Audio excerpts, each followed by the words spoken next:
Au programme aujourd'hui.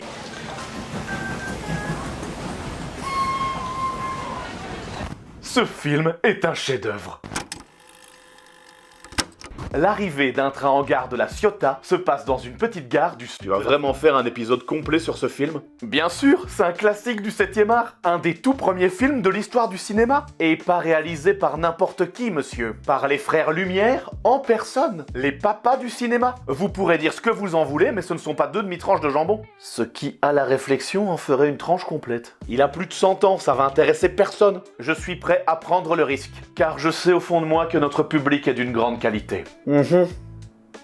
Notre film se passe dans une petite gare française, celle de la Ciotat. Et là, vous constatez tout de suite que le film ne se fout pas de vous. On n'est pas trompé sur la marchandise. Et c'est là que vous allez me dire, mais enfin Kevin, où c'est-il que ça se trouve la Ciotat?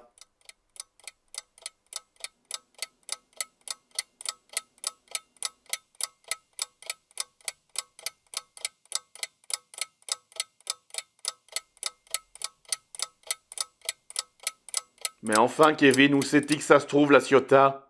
Eh bien, je vais te répondre, cher spectateur impatient.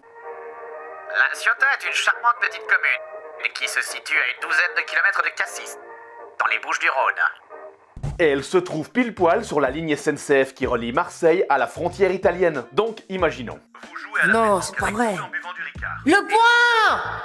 Oui, pardon. Donc, comme je disais, imaginons. Mise en situation. Vous jouez à la pétanque avec Soprano en buvant du Ricard. Oh putain, con, tu tires ou tu pointes? Ah ouais, on va carrément dans les clichés aujourd'hui. C'est pour l'exemple, évidemment. Et soudain, vous avez une folle envie de déguster des pizzas en écoutant Toto Cutugno. Lasciatemi cantare con la chitarra in mano. Chacun ses goûts, je ne vous juge pas. À moins que vous ne preniez une pizza Hawaï. Parce qu'il faut quand même pas déconner. Pour assouvir votre envie, vous choisissez de préférer le train. Et c'est à ce moment-là que vous passez par la gare de la Ciotat. Bon, bien sûr, faut imaginer. Et alors, ici passe quoi dans ta gare? J'y viens, 2 secondes. Sur le quai, lors de cette journée ensoleillée, nous pouvons observer des voyageurs. Hommes, femmes et enfants de toutes les catégories sociales. Et ils sont tous sapés comme jamais. Ce qui nous fait conclure tout de suite que nous sommes probablement un dimanche. Tout ce petit monde doit sûrement rentrer de la messe, avant d'aller se goinfrer de galettes chez Tata Suzanne, et de s'endormir comme des gros veaux dans le canapé devant Drucker. Alors Guy, vous aimez les chiens? Grosse coucougnette le chien. Les plaisirs dominicaux ont des fins dominicales. Mais ce n'est pas la question. Car soudain, on entend siffler le train. Et que c'est triste un train qui siffle dans le soir. Ah oui, c'est Anthony. Mais nous ne sommes pas devant un drame, ni devant un western, car le train n'a sifflé qu'une seule fois. Et là, nous recevons la preuve ultime que nous sommes face à une fiction. Le train arrive à l'heure. C'est mal ce que vous dites. Bah pourquoi? Vous allez me dire que vous êtes dans les temps là peut-être? On a 10 minutes de retard. C'est bien ce que je pensais. Mais nous ne sommes pas devant n'importe quel genre de train. Que nenni, mes amis, c'est une locomotive à vapeur. Un peu comme celle que Doc et Marty volent dans Retour vers le futur 3. Ou celle qu'on voit au début d'Il était une fois dans l'Ouest. Ou encore comme Thomas le petit train. Mis à part que lui, il cause. Et qu'il est super flippant. Je vais rouler sur tes rêves et tes espoirs.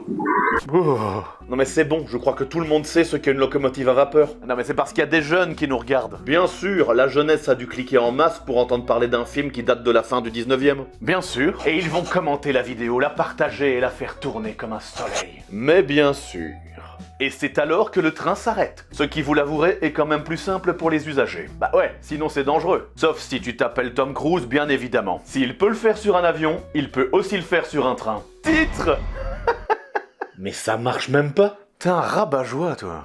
Par la suite, certains passagers descendent du train. Tandis que par après, d'autres montent. Ouais, vous m'avez bien entendu. Les nouveaux passagers attendent que les anciens soient descendus pour pouvoir y monter. On est quasiment face à de la science-fiction à ce niveau-là. Et c'est ainsi que se termine l'arrivée d'un train en gare de la Ciotat. Quoi, c'est déjà fini? Pardon? Il se passe que ça dans ton film? Bah ouais, je crois que j'ai tout dit.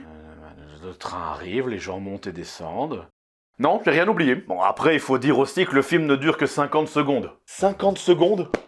T'aurais pas un peu l'impression de nous prendre pour des quiches? Des wish? Quoi? On dit des wish. Les gens se plaignent que les épisodes sont de plus en plus longs. Alors je me suis dit que pour compenser, j'allais prendre un film plus court. T'aurais peut-être pu trouver un juste milieu. J'ai pensé à un film inoffensif, qui me venait du fond de mon enfance. Quelque chose de mignon, de gentil qui pourrait pas nous détruire. L'arrivée d'un train en gare de la Ciotat. T'as de belles pensées, tu sais.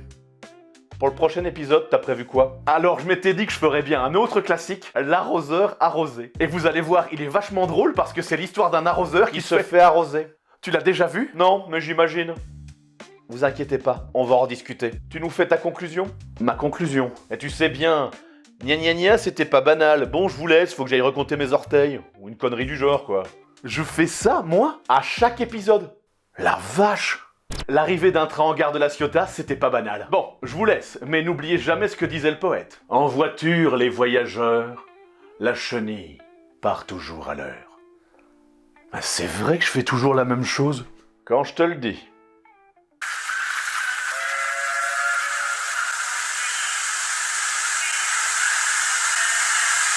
Vite! Changez de chaîne!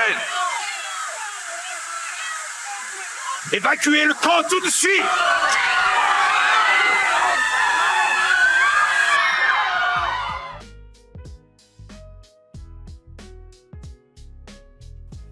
Eh, si t'es encore là, oublie pas de laisser pastèque en commentaire. En voiture, Simone.